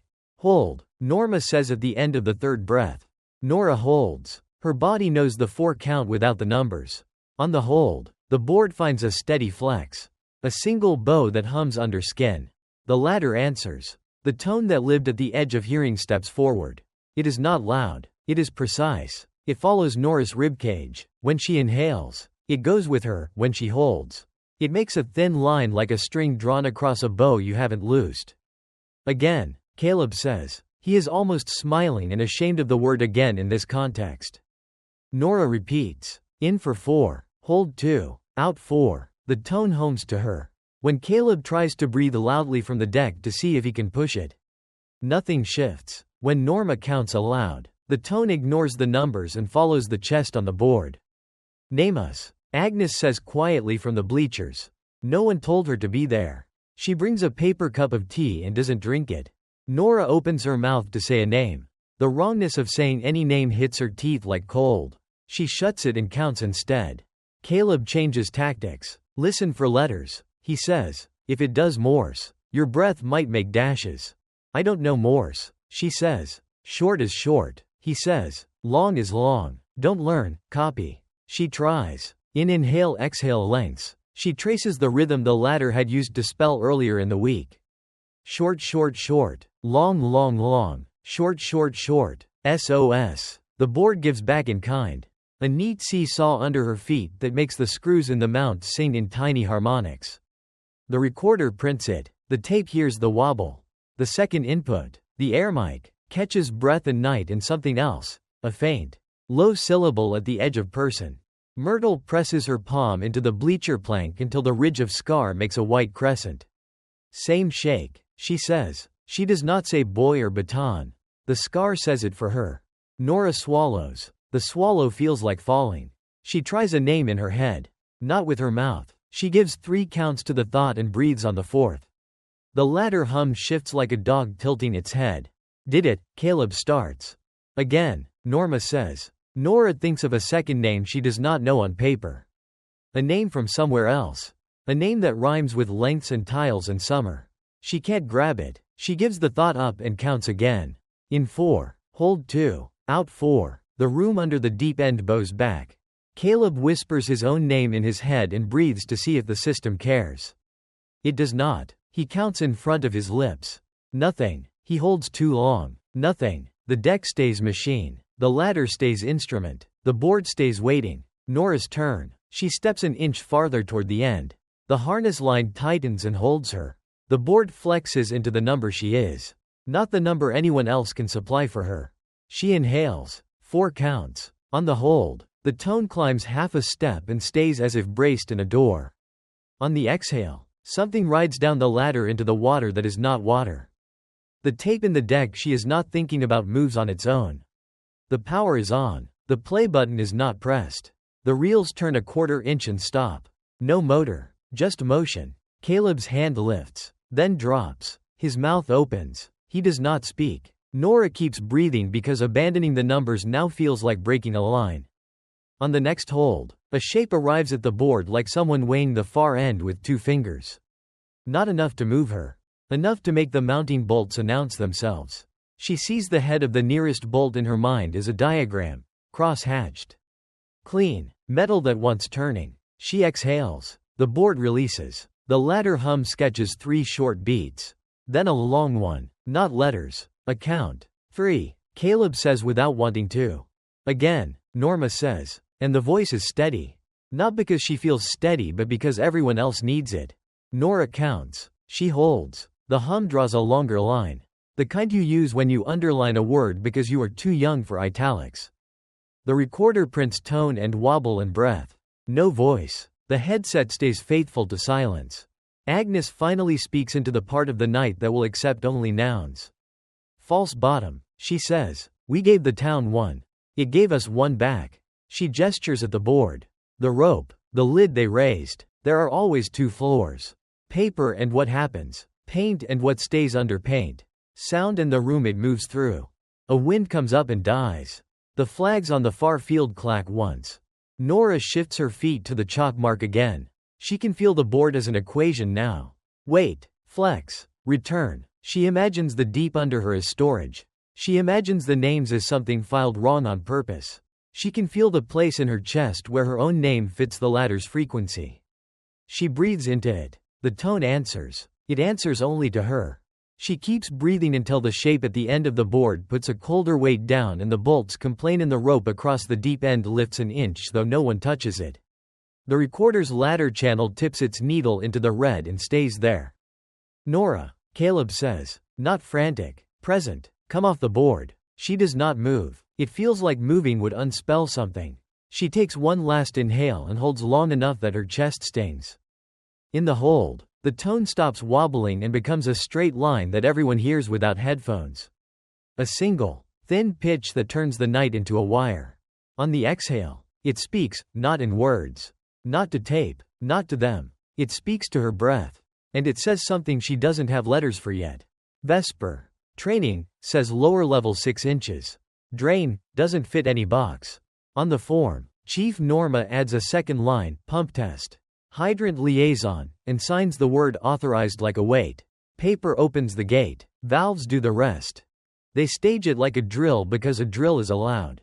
2 tripod stands chalked on deck. 2 harnesses. A second rope across the deep end. Cones at the gate. The sign hasn't changed, closed for repairs. A fresh sheet below it has, after hours training, valve familiarization, temporary level change. Date filled, not blank. Time filled, not blank. Nora writes 1904, setup complete. Weather, still. Gauge, 18 psi. Caleb slides the wrench over the manifold wheel and looks to Norma. She nods once. He turns. The resistance is bone, then cartilage, then it goes. The sound is not dramatic. A lower note enters and sits under everything else. The waterline drops the way a decision takes hold. A lane line scuff shows. Then another. The pale ring of mismatched paint clears the surface. The hatch circle is a bruise under gloss. 15. Caleb says. Hold 2 minutes. He wants the numbers to stack, not smear. Nora keeps one hand looped in the rope. The ladder hums the way a refrigerator does when a house sleeps. The hum carries weight now. It keeps time with the gauge needles tremble. Another quarter, Norma says. Caleb turns. 12 psi. He reads. Hold 3. Myrtle comes to the fence and places her left palm to the post like last time. Agnes sits on the bottom bleacher with the field recorder. She hasn't powered it yet. She will. Orson stands off across the park pretending to read a maintenance bulletin board. He does not wave. 10. Caleb says. We're not going past 8. Norma nods. The rope across the deep end pulls a line on the wet paint like an underline. They work the seam clean. The 12 bolts show all the way around. Bright where the cross-hatching took new steel. Clockwise. Caleb says. Count it. Nora repeats the count back so the air can carry it. 1, 2, 3. Steady. 12. The hatch lifts on wedges. Air from below rises, cool. Coin dust. Paper. Vent 1 minute, Norma says. Then lights. A taped flashlight goes down. The beam walks the oval room, plaster over concrete. No corners. Conduit to the enamel bulkhead. Shallow shelf above the waterline. The can-marked Project Lullaby is no longer on the shelf. They moved it last night. Its absence looks like policy. Inspection only, Norma says. No one in the water. No one crosses the rope. They do not go in. They look. The room offers them nothing new except itself. Which is the point? Shape that teaches sound to behave. Caleb lowers a second mic to hang a foot into the air below deck level. He tapes its cable to the hatch rim. The field recorder sits with its VU needles asleep. Log, Nora says. 2012, hatch open on wedges. Ladder mic live, sump mic live. She writes the word sump because it makes the room smaller than it is. They lower more. 9. Caleb reads. Hold. The floor-level drain inside the chamber shows a ring of mineral that looks like a watermark on office paper. The bulkhead has a wheel at shoulder height, rusted. 4 spokes. A stamp tag sits crooked under it. Return, Annex Inlet, isolate before service. Valve, Caleb says. Just above a whisper. Eye contact. Norma says. No one reaches. She moves them back a step with 2 fingers. Now the sounds go wrong. Nora's footstep lands twice. Not louder. Later. A soft second heel. A ghost step that her body hears through bones.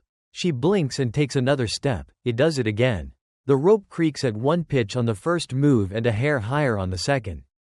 Agnes looks up. Don't rush it, she says. But she isn't talking about feet. Caleb says, 9. Then hears himself say, 9. A quarter second late. His mouth didn't move the second time. He closes his teeth on the next number and lets Nora read the gauge. 7. She says. The latter hum picks a higher harmonic and holds it like a person balancing a book on their head. The field recorder's a channel wakes. The VU needles lift and settle. Beat. Lift and settle. Agnes clicks rec and writes time on the case with a librarian's pencil. 2019, drain, anomalous delay. Words are going out of order. Caleb says. And the sentence arrives backward in his own ear. Order of outgoing are words. He flinches. Okay, he says. To prove the machine of speech still runs. Stay with your counts, Norma says. Counts are indifferent. She taps her pen cap against her clipboard. 1, 2, 3, and the echo comes back 4. She holds still until the room forgives her and drops the extra. The ladder vibrates. Not like the board's flex. Not like the floor tone. Clicks on steel. Short bursts that hurt in a clean way. Caleb's head tilts. Digits, he says. He points 2 fingers. Then drops them. He doesn't want to point at a thing that doesn't need it. Read it, Nora says. He listens with the face he has for math. Dash.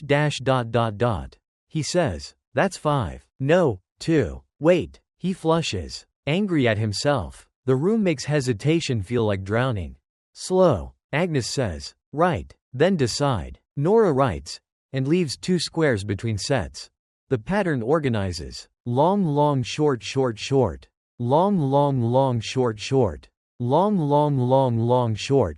2, 7, 9. Caleb nods. 2, 7, 9. He says aloud so the numbers exist outside his head. The ladder repeats. 2, 7, 9. What table is that? Norma asks. She is not asking about multiplication. Caleb's municipal map is already half unrolled on the deck. He finds the grid, the water utility letters, the hydrant circles, the branch lines. B12 line, he says, tapping. Spur at the pool. Hydrants on Delaney numbered by block. 12's on the corner. 14 there. He taps again, sliding his finger down the page. 2, 7, 9 is not street numbers. Coordinates, Nora says. She doesn't know which language uses them. Water utility has one. Civil defense had another. The whistle has its own. The ladder offers more. Then a pause. Then, a letter. L. Then, P. He thinks he hears it. He doesn't trust his ear. He writes anyway. 279, LP. Lap, Myrtle says from the fence.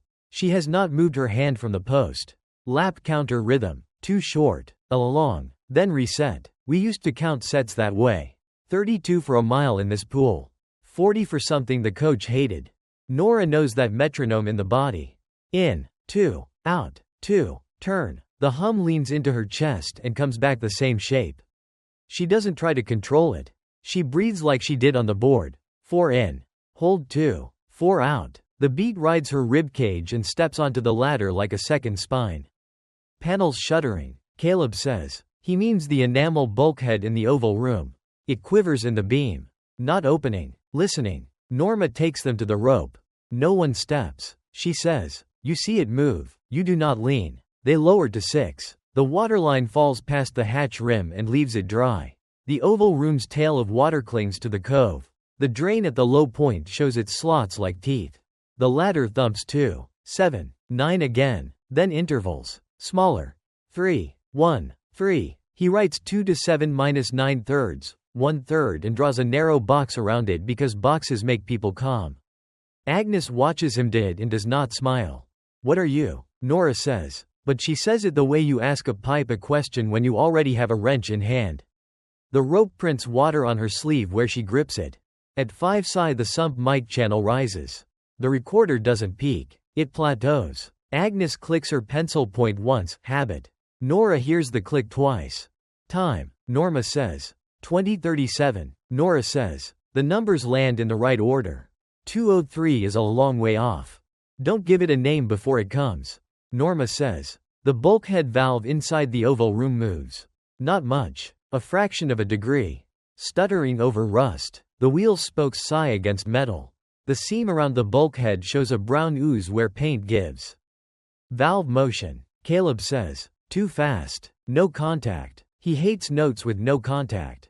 They read like lies. Norma leans as far as the rope allows. Do not reach, she says. To herself. The ladder feeds the numbers again. 2 to 7 minus 9/3, 1/3. Then. B1. He writes B1 and circles it. Blue pencil in the municipal binder marks B12 as the line that feeds the pool. B1 sits upstream at Oak. A headgate. He looks from map to hatch to map. You're not opening anything on Oak. Norma says. We are here. Nora keeps breathing. The tone takes her shape and returns it. On the hold, she feels a colder air pass her ankles. Not night. Lower room. A draw. The kind you get when you crack a jar and it learns the meaning of open. Agnes stands. Close your bodies, she says. And no one asks what that means. They do it because it sounds like a good rule. Shoulders down. Throats soft. Minds not walking too near the rope. 4. Caleb reads from the gauge. We need to stop at 3. Norma nods. 3 and hold, she says. 20 minutes max. Myrtle talks to the post. If this is stealing, you need to make it return, she says. Tell it replace. Tell it again. It knows again. Nora whispers again into her own teeth so the word lives and dies inside her mouth. She breathes to it. The ladder hum adds a higher line, a wire on top of a wire. Caleb hears it through the headset and does not call it harmony.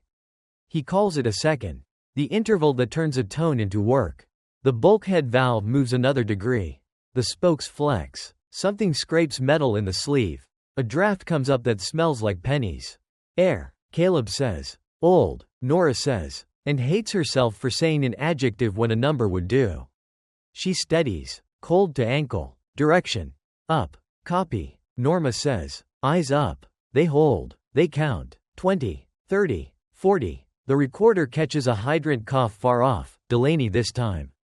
Then Oak. 1 bark each, as if the grid cannot help but rehearse. The bleachers ping as they cool. Orson moves closer and then away. He is afraid someone will ask him to help and more afraid no one will.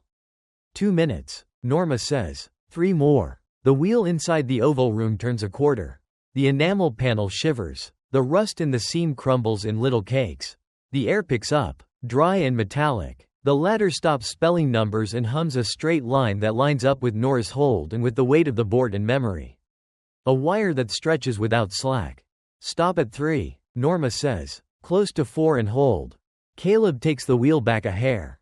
3, he says. 3 on nose. The bulkhead valve does the last of its work on its own. It slips past a ridge. The seam gasps. Air moves in a way pipes admit. A sound like a low door sighing out 30 years of a conversation it saved for later. The oval room opens. Not the hatch, already open. The interior opens. The kind of open that changes how a building carries sound. The recorder's needle lifts 1 more notch and rests there. Calm as a clock set by a careful hand. Nora feels the draw on her shins and wants to take a step towards it the way you want to step toward a stage. She does not. She keeps one hand looped in the rope and writes 2049, internal valve opening, air like pennies. The ladder thumps 3 times, short, short, short, and then stops. A lap counter clicking to 0. Vesper. Rooms have lids and rooms have throats. Tonight they pulled the first and the second made itself known. On the board, you hear the number by how the bolts answer. In the water, you hear it by what does not move. In the pipe, you hear it as air that has waited so long to go anywhere it no longer believes in destination. They think drain means water leaving. Sometimes it means memory leaving its shelf for the table. At 2:03 the meter will do what it does. The tape may stop and may not. The hydrants will cough in their sleep.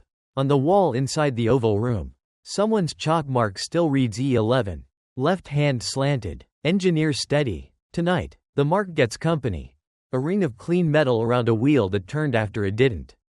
The last thing the pool gives before midnight is a smell. Not rot, not chlorine, old coins, old keys, a pocket turned in. Vesper. A town is loudest when it agrees to be quiet.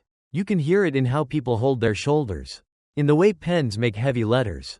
Today, paper goes first. At noon, Agnes rolls the microfilm reader to the front desk and threads a reel with a date that hasn't happened. She does it with the competence of a person shelving weather. The black rectangle on B7 is there. She watches without blinking until the sprockets hiccup. Once, the way breath does when someone says your name in a church. The rectangle resolves. Not all at once. Names bloom through the black like type rising in a pan of developer. In Memoriam, July 1968. Thomas, Tommy, Best. Lydia Cross. Evan Hale. Megan Rios. Daniel Sutter. Joy Wu. Agnes writes each on an index card with a blue librarian's pencil that keeps its point for the length of one grief. She slides the cards under the glass like tags in a museum. She does not look up when Orson steps to the board to straighten a sign that is already straight. Effective date, she says. Orson caps his pen. He writes today in a small hand and hates the word on site because it makes all his careful blanks into a lie. Then, under closed for repairs, he tacks a second placard, closed permanently. He leaves it crooked for 1 minute, as if the tilt could make it temporary. Then he straightens it. Chief Norma signs a request on letterhead. Public gathering, remembrance. Pool fence line, 2030 to 2130. The city stamp lands with a soft rubber sound that thinks it's decisive. She writes rope barrier maintained in the margin. She writes no entry twice. She taps the pen cap. 1, 2, 3. In the mechanic bay, she finds a paint pen and, without ceremony, prints sealed across the maintenance ledger's margin where the hatch's bolt chart sits. She does not draw a skull. She does not draw a heart. The word is enough. Caleb spends the afternoon making copies. He dubs the Project Lullaby reel to a fresh cassette. The way you take a photo of a gravestone so the rain can't argue with you later. He labels the box. Siren Mix plus Choir, Youth, Archive, do not circulate. He checks his math against the meter chart and writes one more number on a sticky note, 203. He sticks it to the machine like a superstition. Myrtle goes home and changes jackets. She chooses the one with the mended cuff again. She takes a casserole from her freezer, tuna, peas, crumbs, and puts a note on top, for after. She puts it back. She knows she will forget to bring it. The forgetting will feel honest. Nora writes the names in her notebook twice. The second time, she writes them slower, like you do when you're not writing but saying. She tightens the harness straps in her hands and then sets them down. She will not need them tonight. She is glad and not glad. Vesper. They meet at the fence when the light flattens enough to make faces equal. The sign says closed permanently now. It is a kind sign because it doesn't pretend the lock is a hinge. The rope across the deep end is an underline you can see from the street. Agnes brings a portable PA with a squeal pulled out of it in advance. She hates microphones. She respects what they do to shy voices.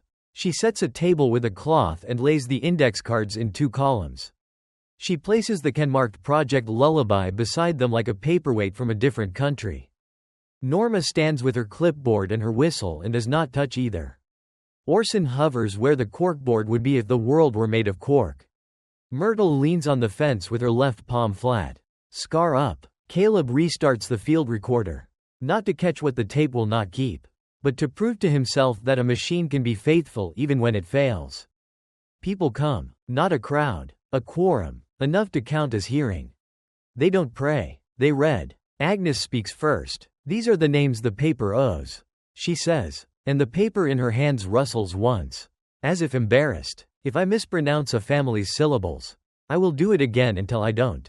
She reads them carefully. Thomas, Tommy, Best. Lydia Cross. Evan Hale. Megan Rios. Daniel Sutter. Joy Wu. She pauses between each name long enough for a stop breath. Long enough for a ledger line to carry ink.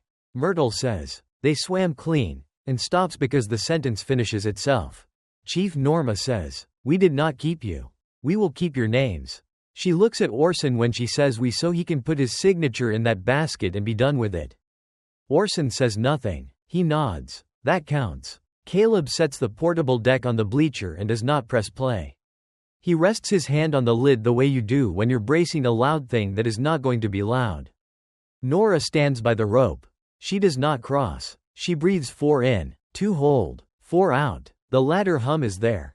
Low, steady, the way a refrigerator promises food in the night. It follows her breath and then decides to stop. At 21:12, the field recorder picks up a hydrant cough on Oak and then a second on Delaney. Polite, like someone clearing a throat before speaking. Norma glances at the gauge on the manifold. Habit, not need. The needle sits at 18 and minds its business. Agnes says, next Thursday's paper will print these names. She pauses as if waiting for permission from a piece of film in a drawer. I will bring it to you if you don't pick it up.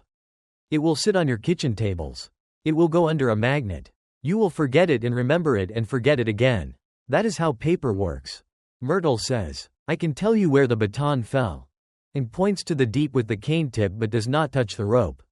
But I won't. Not tonight. She taps her scar with 2 fingers. This is the only map we need.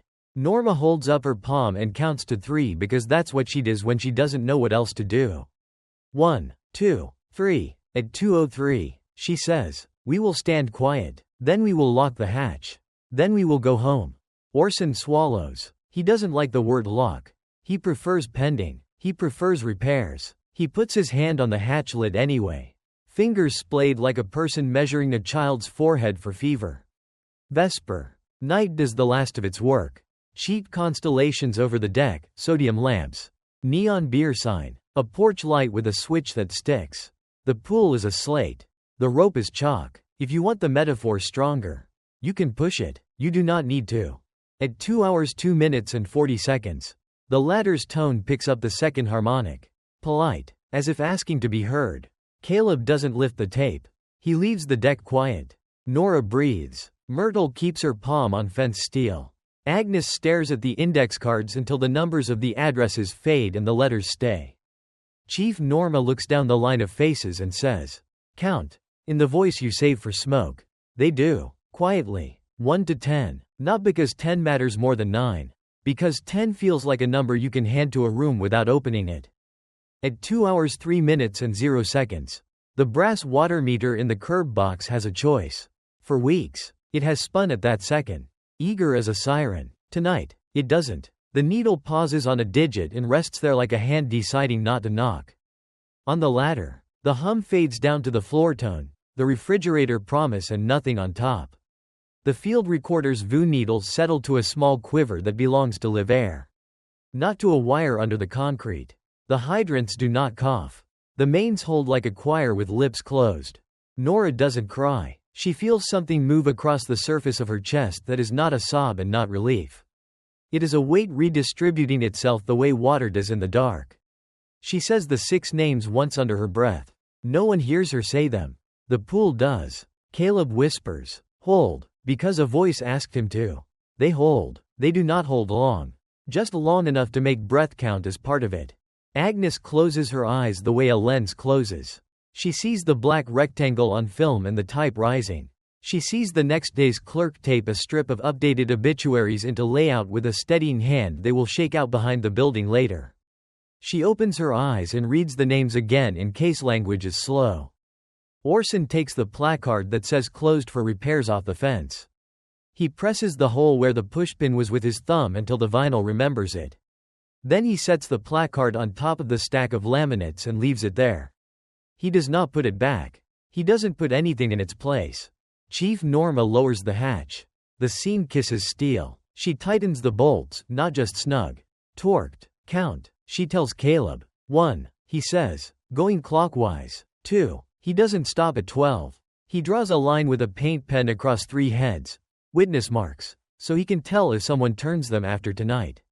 He hopes no one will. He knows someone will try. Norma takes a tube of marine epoxy from her pocket. She runs a bead around the rim, practical. Not ritual. Then lays a strip of warning tape that says do not remove, fire in ugly yellow. Ugly is honest. Ugly resists nostalgic hands. Agnes picks up the can marked Project Lullaby. She does not cradle it. She carries it like a print in a plastic sleeve that belongs to everyone and no one.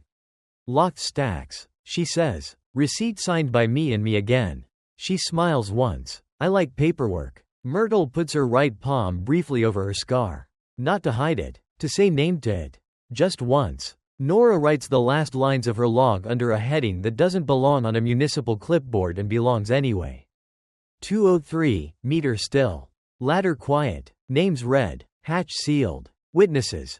Town. She underlines town. Her hand does not shake. Vesper. In the morning, children will press their noses to the fence and ask what permanently means. And their parents will tell the truth or tell what keeps the drive home simple. Orson will count bolts in his sleep and wake without the number changing. Agnes will file the tape and the index cards and the ledger copy and the sign that says closed for repairs because archives love lies next to corrections. Caleb will tune past the municipal band and not hear the old carrier. He will pretend he misses it and know he doesn't. Chief Norma will keep counting to 3 before she speaks. It will not save anyone. It will save the shape of sentences. That is something. Myrtle will bring the casserole after all. A day late. To the firehouse table where people will eat with plastic forks and not say anything important because important things already happened in a voice you don't record. The hatch will sit under paint and epoxy with its bolts showing tiny white witness lines. The room below will do what good rooms do when empty. Wait without malice. At the library, B7 will print with names. The black rectangle will be a rectangle of ink like any other. People will put coffee cups on it. The rings will dry. Paper will go soft at the edges and not mind. At the curb, the brass meter will be the same brass meter. But at 2:03 it will be a clock without a second hand. That is how Grace looks in a utility box. I will sit on the ladder and look like a joke. I am good at that. I am also good at counting. Water remembers weight. Rooms remember shape. Towns remember whatever is said out loud all at once where anyone passing can hear. Memory was the only door that needed opening. They opened it with a sign and a list and a time on a watch. The last sound the night gives is small enough to miss. Numbers closing their eyes. The last picture is easy to file. Surface like glass. Rope across the deep. A crooked vinyl placard no longer on the fence. My voice, because you asked for one, is not a scream. It is a record. Thus ends today's tale from Vesper the Frog. If a question lingers or a thought sparks, leave me a note below. I read them all. If the story charmed you, share it with a friend. And tap subscribe so you'll be first to hear when the next adventure leaps from the lily pads. Until then, this is Vesper, signing off. Ribbit.